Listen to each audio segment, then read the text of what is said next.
freeloaders.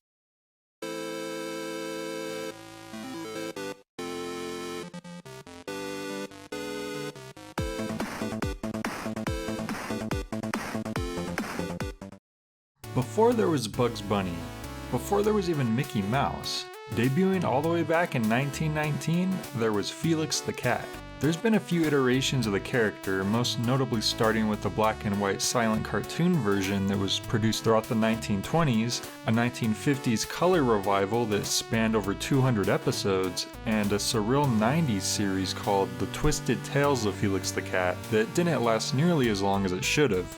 Oh, and I guess there was this weird baby Felix cartoon that came out in Japan in the early 2000s, but I know nothing about this and I'm not sure if I want to know.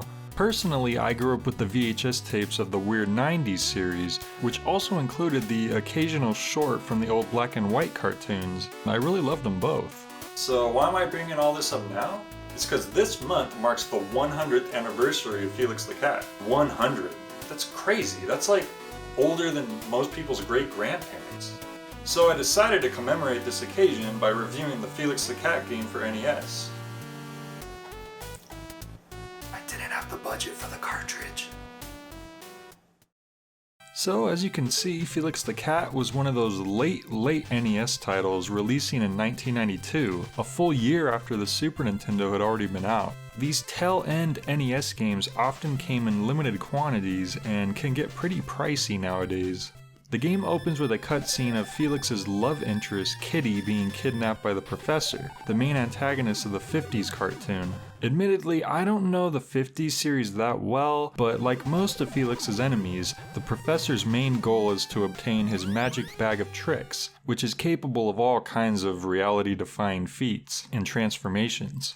So after that, we're off to Felix World Round 1-1, or just World 1-1.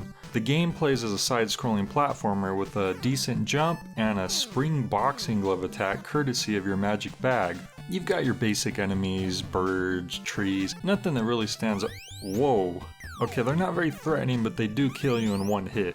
Luckily, you can obtain these Felix heads, which can help. They're the main collectible in the game and do a few different things depending on the amount that you obtain. Every 10 you collect will spawn a heart, which when grabbed will level Felix up. This grants Felix a better attack. The first upgrade gives you a barrier move that damages enemies all around you for a moment.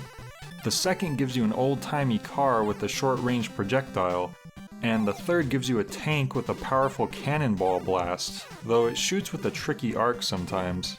The best thing about these upgrades is that they give you extra health points, reverting back to a previous upgrade form each time you take a hit instead of just killing you. The only flaw with these is that they have a depleting magic meter that will revert you back to regular Felix if it runs out completely. Every time your current amount of Felix heads ends in a 5, 3 M containers will drop, which is how you can fill your magic back up. And finally, collecting 100 Felix heads gives you guessed it, an extra life. The first world doesn't introduce anything too challenging yet, your main obstacle just being various forms of wildlife. But if you do need a boost, look out for these scattered magic bags that when encountered will award you with a bunch of Felix tokens. Eventually you'll reach the first boss, which appears to be Poindexter, the Professor's better-natured nephew. It's a pretty simple fight, especially if you have any upgrades. The second world introduces you to a new type of level, which involves Felix flying around and avoiding airbound enemies Mary Poppins style. This introduces an entirely different type of challenge, the trickiest part probably being the projectile hazards. Thankfully, the level upgrades appear here too, causing your magic bag to transform from a simple umbrella to a hot air balloon, and then even an airplane. Occasionally you'll play a water treading level, complete with vicious fish and rapids that are constantly pushing you back to the left. What makes this part really tough is that you can only upgrade once to a fireball shooting dolphin, which is really cool, but it also means you're only able to gain one extra hit point during these stages. The last type of level you run into are these underwater segments, which are pretty reminiscent of the Super Mario underwater levels. Like the flying stages, you get 2 levels of upgrades here. the first being a bubble-spitting turtle and the other a submarine in the shape of Felix's head. Yeah, that's not weird or anything. As you progress through the various worlds, you'll revolve around these 4 different level types, which change in theme and increase in difficulty as you go on. Each third level ends in a boss fight with a different devious henchman, mostly robots, and one of them being some sort of cowboy doppelganger Felix, I guess? After each fight, you're taunted by the professor himself, who keeps getting angrier as you go on. "I'm getting mad, Felix. I can't control myself anymore." Excuse me? What does he plan on doing exactly? And why does Felix keep returning home after each boss fight just so that the professor can yell at him some more? I mean, isn't that just putting him back where he started when he's on an adventure to save Kitty?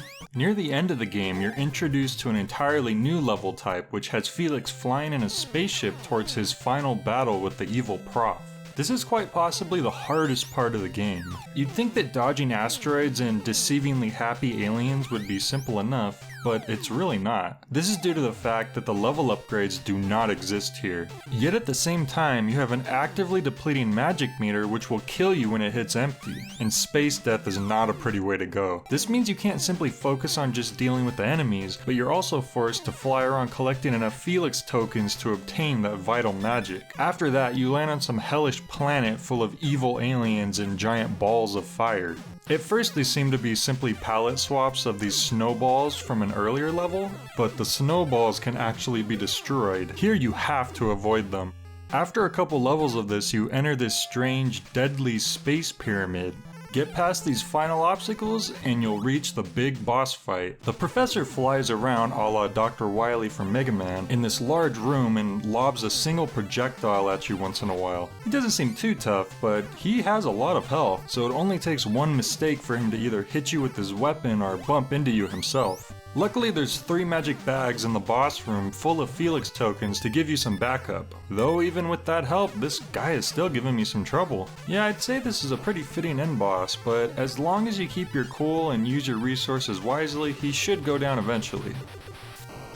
Congratulations! At last, Felix, you rescued Kitty. I love you, Felix. That's kind of robotic sounding, but okay, I'll take it. And so Felix and Android Kitty flew back home and lived happily ever after, which lasted about 10 seconds when Felix forgot to pick up more magic and then they imploded in the vacuum of space. The end.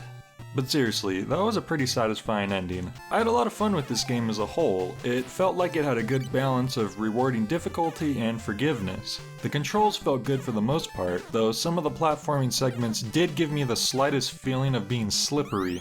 Sometimes it seemed like I just could not land on certain platforms. I think I actually died falling into pits more than anything else. But then again, maybe that was just my playing. The game didn't really do anything that other platformers hadn't already by that time, but the magic bag level up / health system was pretty interesting, and I did appreciate the variety of levels. And most importantly, I can't think of any blatant flaws that really stood out for me.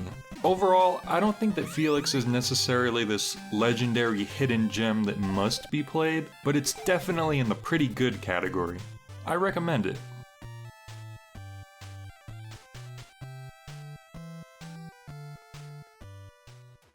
And that was Felix the Cat for NES. It may not have been based on my favorite era of Felix, but it was still a pretty solid game overall, and it was satisfying to complete. Well, that's it for this month's review. Thanks to all of you for dropping in. Now I gotta go and take my turkey out of the oven, the stuffing.